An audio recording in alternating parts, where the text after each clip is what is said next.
अस्सलाम वालेकुम dear students, welcome back to my channel. ये है आपका favourite channel your free academia. उन बच्चों का चैनल जो केमिस्ट्री समझ कर पढ़ना चाहते हैं, रट्टे वालों के लिए है कोई और चैनल। सब बोल रहे हैं 10 time my passion my chemistry. Now study time starts. Okay बच्चों, जैसा कि आप लोगों को पता है कि प्रीवियस लेक्चर के अंदर हम लोगों ने देखा था कि हम सैचुरेटेड और अनसैचुरेटेड सॉल्यूशंस किस तरह बनाते हैं, और हमने कॉमन एग्जांपल स्टडी की थी कि हमारे नेचर के अंदर हमारे सराउंडिंग्स में कौन कौन सी एग्जांपल्स जो हैं वो एग्जिस्ट कर रही हैं।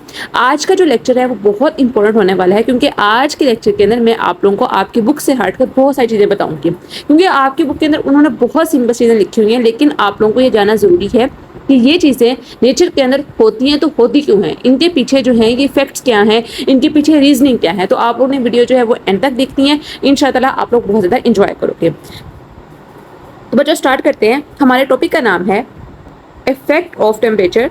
बेटा सेकंड में इसकी थिकनेस कम कर दूँ।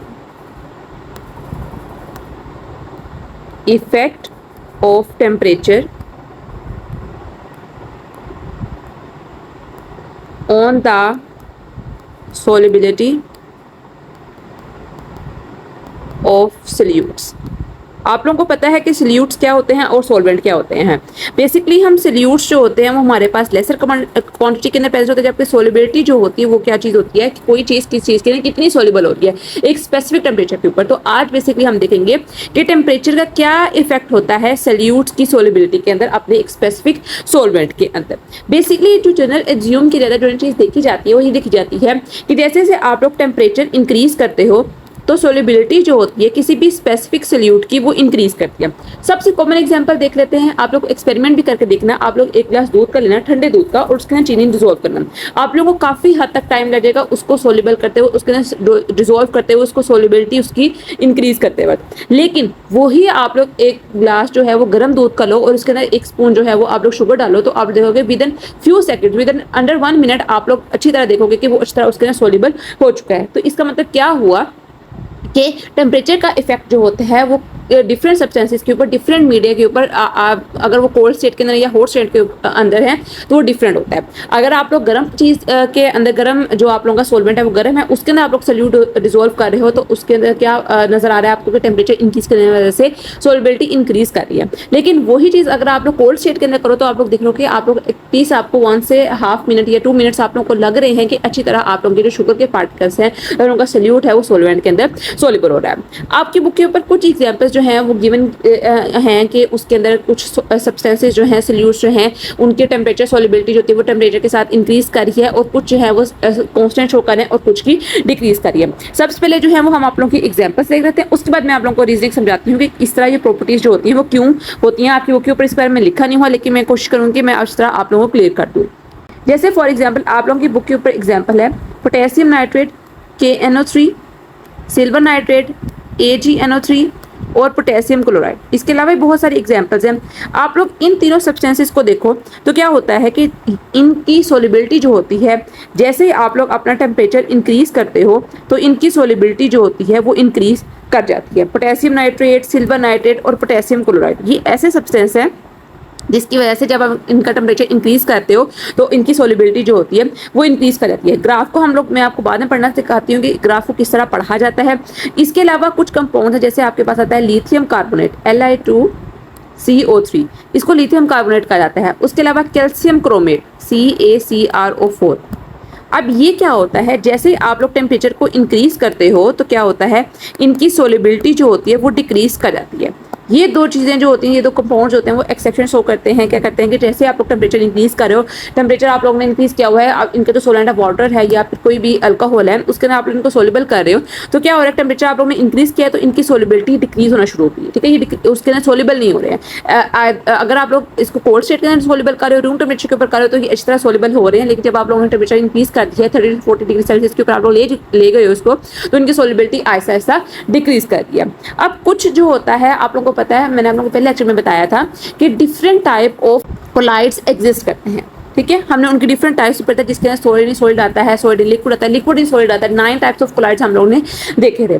उसके अंदर क्या होता है कि एक जो होता है वो आप लोगों के पास सोल्यूट होता है और एक सॉल्वेंट होता है। अब इसी तरह सेम जो गैसेज होती हैं वो भी आपके पास सॉल्वेंट के अंदर जब सोल्यूबल होती हैं वो भी टेम्परेचर के साथ डिफरेंट सोलिबिलिटी का फिनोमिना शो करती हैं। उनके साथ भी यही होता है कि जब भी आप लोग टेम्परेचर को इंक्रीज करते हो तो उनकी सोलिबिलिटी जो होती है वो डिक्रीज कर जाती है। तो आप लोगों ने हमेशा याद रखना है कि अगर आप लोग कोई भी गैस ले रहे हो तो उसकी आप लोग सोलिबिलिटी अगर हाई टेम्परेचर के अंदर सोलिबल करने की कोशिश करो तो उसकी सोलिबिलिटी क्या होगी, डिक्रीज होगी। वो काफ़ी ज़्यादा टाइम लेगी उस सोलवेंट के अंदर सोलिबल होने के लिए। ठीक है, तो ये थे कुछ एग्जाम्पल्स आप लोगों की बुक के अंदर मेंशन है। उसके अलावा कैल्शियम हाइड्रोक्साइड हो गया या फिर आप लोग सोडियम नाइट्रेट देखो, ये जो होते हैं डिफरेंट कंपाउंड जो होते हैं इनकी सोलिबिलिटी जो होती है वो डिक्रीज और इंक्रीज करती है वाइस वर्सा। ठीक है, तो आप लोग इसको देख रहे हैं। अब हम आप लोगों का थोड़ा सा ग्राफ पढ़ते हैं कि इस ग्राफ के अंदर उन्होंने क्या बताया हुआ है। आप लोग देखो कि एक्स एक्सिस के ऊपर उन्होंने क्या लिया हुआ है, उन्होंने टेम्परेचर लिया हुआ है, जबकि वाई एक्सिस के ऊपर उन्होंने सोलिबिलिटी ली है। और ये सब कुछ किसके अंदर हो रहा है, ये सोलवेंट उन्होंने आगे लिखा हुआ है H2O, वाटर के अंदर उन्होंने आप लोगों को सोलिबिलिटी इसकी दिखाई हुई है। मैं इसकी थोड़ी सी थिकनेस कम कर दूँ ताकि आप लोगों को क्लियर हो जाए। ठीक है, सबसे पहले तो देखते हैं बच्चों, हम देखते हैं KCl पोटेशियम क्लोराइड। तो देखो आप लोग एक्सिस के ऊपर देखो कि टेम्परेचर इंक्रीज कर रहा है। पहले 0 डिग्री सेल्सियस था, फिर 10, 20, 30, 40 और 100 तक। और आप लोग इसका कर्व देखो, सोलिबिलिटी इसकी 0 डिग्री सेल्सियस के ऊपर इसकी सोलिबिलिटी जो थी वो 27 या 28 ग्राम्स थी, इतना सोलिबल हो रहा था 100 ग्राम ऑफ वाटर के अंदर। लेकिन जैसे ये 100 डिग्री सेल्सियस तक पहुंचे तो आप लोग देखो कि ये 65% तक ये सोलिबल हो गया वाटर के अंदर। तो इसका मतलब क्या हुआ कि जो KCl होता है वो इंक्रीज इन टेम्परेचर के साथ सोलिबल होता है वाटर के अंदर बहुत अच्छे तरीके से। उसके अलावा हम एक दो और देख लेते हैं। मैं साथ साथ इसलिए रिमूव करूँ ताकि आप लोग अच्छी तरह इसको देख लो। अब देखो सीजियम सल्फेट है Ce2SO43। अब देखो जब 0 डिग्री सेल्सियस था ना तो ये अप्रोक्सीमेटली 19 ग्राम जो था 100 ग्राम ऑफ वाटर के अंदर सोलवेंट के अंदर सोलिबल हो रहा था। लेकिन जैसे ये 100 डिग्री सेल्सियस या 80 डिग्री सेल्सियस के ऊपर देखा तो आप लोग देखोगे इसका कर्व जो था वो नीचे की तरफ आ गया, मतलब कि ये डिक्रीज करना शुरू कर दिया। इसका मतलब क्या हुआ कि सीजियम सल्फेट की जो सोलिबिलिटी होती है वाटर के अंदर अगर आप लोग टेम्परेचर इंक्रीज कर रहे हो तो वो डिक्रीज करती है। सेम इस तरह आप लोग देखो यहाँ पर पोटेशियम क्लोरेट की तो ये इंक्रीज कर रही है, पोटेशियम डाइक्रोमेट की ये भी इंक्रीज कर रही है, पोटेशियम नाइट्रेट की इंक्रीज कर रही है, कैल्शियम क्लोराइड की कितनी स्विफ्टली इंक्रीज कर रही है, NaNO3 का स्टेट कब जाता है। अब इसके अंदर भी डिफरेंट फैक्टर्स होते हैं, कुछ की जो होती है वो जिगजैग होती है, कुछ की जो होती है हाइपरबोलिक शेप होती है। डिपेंड करता है कि उसके अंदर मॉलिक्यूल्स जो होते हैं वो किस तरह के होते हैं। तो इस ग्राफ को मेरे ख्याल से आप लोगों को पढ़ना आ गया होगा कि सोलिबिलिटी किस तरह इंक्रीज कर रही है। अब मैं आप लोगों को बताती हूँ कि डिफरेंट सब्सटेंसेस जो होते हैं वो डिफरेंट मीडिया के अंदर किस तरह रिस्पॉन्ड करते हैं। सबसे पहले हम देख लेते हैं सॉलिड इन लिक्विड, मतलब कि आपके पास जो लिक्विड है वो क्या है, वो सोलवेंट है, और जो आपके पास सॉलिड है वो क्या है, सॉल्यूट। इसकी कॉमन एग्जांपल कौन सी है जो हम लोग ने पढ़ी है, वो हमने पढ़ी है कि जिस तरह आप लोग चीनी को जो है वो मिक्स कर रहे हो गर्म दूध के अंदर, गर्म चाय के अंदर, तो कितनी तेजी से हो रही है। बेसिकली सॉलिड्स जो होते हैं जब भी वो सोलिबल होते हैं लिक्विड के अंदर तो उन्होंने सबसे पहले क्या करना होता है, उनका एक बेसिक प्रिंसिपल होता है कि सबसे पहले उन्होंने अपने बॉन्ड्स को ब्रेक करना होता है। बॉन्ड्स की ब्रेकिंग जो होती है वो सॉलिड्स जब सोलिबल होते हैं किसके अंदर, लिक्विड के अंदर, सबसे पहला फिनोमेना जो होता है वो होता है जब बॉन्ड्स की ब्रेकिंग होती है। इस फिनोमेना को कहा जाता है लैटिस एनर्जी। और आपको एनर्जी देनी पड़ती है, आप लोगों को हीट प्रोवाइड करनी पड़ती है, तभी जो सॉलिड के दरमियान जो उनके दरमियान फोर्सेस होती है, उनके दरमियान जो बॉन्ड होता है वो ब्रेक करता है। यही बात आप लोग इससे समझो कि आप लोगों के पास एक गर्म चाय का कप है, ठीक है। अब इसके अंदर आप लोगों ने शुगर जो है क्रिस्टल्स इसके सोलिबल करवाने, गर्म चाय कप है ना, तो क्या होगा कि आप लोग हीट एनर्जी जो है उस सॉलिड पार्टिकल्स को, शुगर के पार्टिकल्स को, शुगर के क्रिस्टल्स को दे रहे हो, जिसकी वजह से उनका बॉन्ड जो है वो ब्रेक कर रहा है। तो आप लोगों ने क्या किया है, आप लोगों ने एनर्जी दी है। तो इसका मतलब क्या हुआ कि उसकी सोलिबिलिटी जो है वो इंक्रीज इन टेम्परेचर के साथ बढ़ गई है, उसकी सोलिबिलिटी जो है वो अच्छी हो गई है। क्यों? क्योंकि आप लोगों ने उसको एनर्जी प्रोवाइड की है कि ताकि सॉलिड के जो मॉलिक्यूल्स हैं वो आपस में टूट जाएं। और जब आप लोगों ने उस सॉलिड पार्टिकल्स को एनर्जी प्रोवाइड कर दी है तो इस तरह के रिएक्शन को कहा जाता है एंडोथर्मिक रिएक्शन। दो तरह के रिएक्शन होते हैं, एक एक्सोथर्मिक रिएक्शन जिसके अंदर हीट जो होती है वो सिस्टम से बाहर निकलती है, और एक होता है एंडोथर्मिक रिएक्शन जिसके अंदर सिस्टम को हीट दी जाती है। आप लोग देखो जब भी आप लोग चाय को आप मिक्स करते हो या उसके अंदर आप लोग स्पून को घुमाते हो तो क्या होता है कि Aahista Aahista after some time जो चाय होती है वो ठंडी हो जाती है।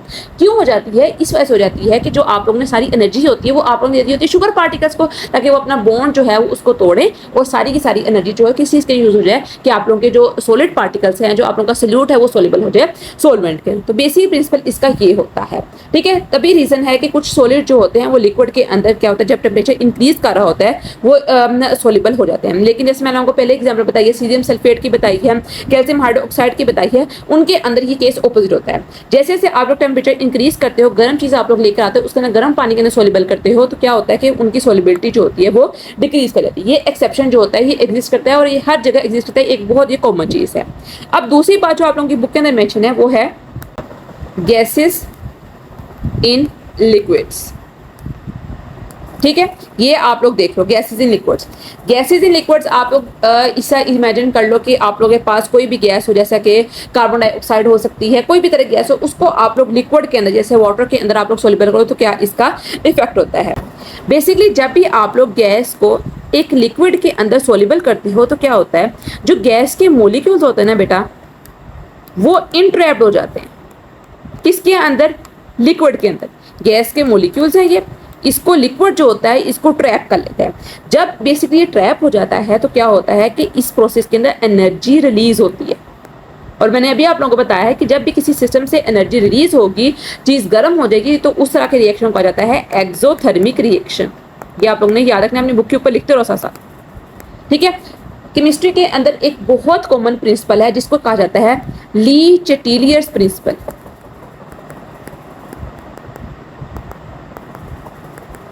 ली चेटिलियर्स प्रिंसिपल क्या कहता है कि जैसे आप लोग ने अपना जो गैस है, आप लोगों के पास सल्यूट है, उसको आप लोगों ने लिक्विड के अंदर मिक्स करना शुरू किया है, तो बेसिकली क्या हुआ है कि जो सिस्टम होता है उसको आप लोगों ने हीट किया है ना। सिस्टम क्या है, मैंने आप लोगों को पहले ही बताया था, सिस्टम जो होता है एनीथिंग अंडर ऑब्जर्वेशन, जो चीज आप लोग पढ़े उसको सिस्टम का जाता है। आप लोग ने अपने सिस्टम को हीट करना शुरू किया ना, आप लोगों ने टेम्परेचर जो है वो इंक्रीज करना शुरू किया है, तो बेसिकली सिस्टम जो होता है वो अपोज करता है, वो अगेंस्ट जाता है कि आप लोगों ने सिस्टम को हीट क्यों किया है, और इस केस के अंदर वो क्या करता है, वो हीट को रिलीज करता है। यही वजह है कि आप लोग जब भी आप लोग गैसेस को लिक्विड के अंदर सोल्यूबल करोगे और आप लोग इसको टेम्परेचर के ऊपर इंक्रीज करोगे, तो क्या होगा कि वहां पर हीट आप लोगों को निकलती हुई नजर आएगी, ठीक है। वहां पर एक्सोथर्मिक रिएक्शन जो होगा वो होगा। सबसे कॉमन एग्जांपल आप लोग देखो, जैसे कि अगर आप लोग कोक वगैरह अपने फ्रिज के अंदर रखते हो, तो जब आप लोग उसका कैप ओपन करते हो तो कितनी फ्लो के अंदर आप लोग देखते हो बबल्स वहां पर नजर आ रहे होते हैं। लेकिन वही गैस को, वही कोक को अगर आप लोग हीट करने की कोशिश करो तो आप लोगों को सारे के सारे गैस बबल्स जो होंगे वो एस्केप आउट करते हुए दिखेंगे, ठीक है, वो जाते हुए दिखेंगे। आप लोगों के पास सिर्फ वहां पे जो काला मादा जो होगा, शुगर जो होगी, वो सिर्फ आप लोगों के पास रह जाएगी। ये तो हो गया आप लोगों का सेकंड पॉइंट, ठीक है। अब इसके बाद हम थर्ड पॉइंट को डिस्कस करते हैं, जो कि आप लोगों के पास है लिक्विड्स इन लिक्विड्स। कि सपोज आप लोगों के पास सल्यूट भी आप लोगों के पास लिक्विड है और सोलवेंट भी आप लोगों के पास लिक्विड है। बेसिकली ये चीज जो होती है वो डिपेंड करती है पोलैरिटी के ऊपर, लाइक डिसॉल्व लाइक के प्रिंसिपल के ऊपर। अगर तो आप लोगों का लिक्विड जो मतलब कि आप लोगों का सल्यूट जो है वो भी पोलर है और आप लोगों का सोलवेंट वो भी पोलर है, मतलब कि वो अच्छी तरह एक दूसरे के अंदर सोल्यूबल हो रहे हैं, मिक्स हो रहे हैं, तो टेम्परेचर जो होगा उनको कोई इफेक्ट नहीं करेगा, ठीक है। टेम्परेचर कोई मैटर नहीं करता अगर ऐसे चीज हो रही है। लेकिन अगर आप लोगों का जो सल्यूट है, फॉर एग्जांपल हम देख लेते हैं फिनोल या फिर कोई भी आप लोग अल्कोहल ले लो, और आप लोगों का सोलवेंट जैसा कि वाटर, ये दोनों आपस में इमिसिबल होते हैं, ठीक है। मतलब कि आप लोग के पार्शली मिसिबल कह लो कि अगर आप लोग टेम्परेचर जो होता है वो इसका इंक्रीज करोगे तो क्या होता है कि ये बहुत अच्छी तरह आपस में सोल्यूबल हो जाएंगे, क्योंकि टेम्परेचर जब इंक्रीज करते हैं तो काइनेटिक एनर्जी जो मॉलिक्यूल्स की होती है वो इंक्रीज करती है। जब मॉलिक्यूल्स की काइनेटिक एनर्जी इंक्रीज करती है तो उनके दरमियान आपस में टकराव ज़्यादा होता है, इंटरेक्शन ज़्यादा होती है। इसकी वजह से क्या होता है, मॉलिक्यूल्स जो होते हैं वो ज़्यादा जल्दी जो होते हैं वो सोल्यूबल होने की कोशिश करते हैं। तो ये बेसिकली होता है लिक्विड इन लिक्विड के अंदर। आप लोग इसको बेसिकली इस तरह समझ लो, अगर मैं आप लोगों को शॉर्ट में बताऊं कि अगर तो आप लोगों के पास सॉलिड सल्यूट होगा प्लस लिक्विड सोलवेंट, तो ये क्या रिएक्शन होगा, ये एक एंडोथर्मिक रिएक्शन होगा और सोलिबिलिटी जो होगी वो इंक्रीज करेगी विद टेम्परेचर, ठीक है। सेकंड पर अगर आप लोगों के पास गैस सल्यूट होगी प्लस लिक्विड सोलवेंट होगा, तो ये क्या होगा, ये आप लोगों के पास एक एक्सोथर्मिक रिएक्शन होगा। ये आप लोगों को एमडी कैट के अंदर बहुत काम आएगा, ठीक है। और इसकी सोलिबिलिटी जो होगी वो क्या करेगी, वो डिक्रीज करेगी with the increase in temperature, मतलब कि इनवर्स रिलेशन होगा। और थर्ड में क्या होगा कि अगर आप लोगों के पास लिक्विड सल्यूट होगा और लिक्विड सोलवेंट होगा, तो ये डिपेंड करेगा किस चीज़ के ऊपर, उनकी पोलैरिटी के ऊपर या फिर मिसिबिलिटी के ऊपर। मिसिबिलिटी का मतलब होता है किस चीज़ का किस चीज़ के अंदर सोल्यूबल होता है। ठीक है, तो ये था बेसिकली आप लोगों का आज का टॉपिक जिसके अंदर हमने पढ़ा कि इफेक्ट ऑफ टेम्परेचर और सॉल्युबिलिटी ऑफ डिफरेंट सॉल्यूट्स किस तरह होता है। आई होप सो कि आप लोगों को वीडियो अच्छी लगी होगी, समझ भी आई होगी। तो आज के लिए इतना ही। कल इंशाल्लाह हम लोग आप लोगों की चैप्टर की एक्सरसाइज सॉल्व करने की कोशिश करेंगे। तो आज के लिए इतना ही, कल मिलते हैं एक नई अच्छे एक्साइटिंग से, तब तक के लिए फी अमानिल्लाह।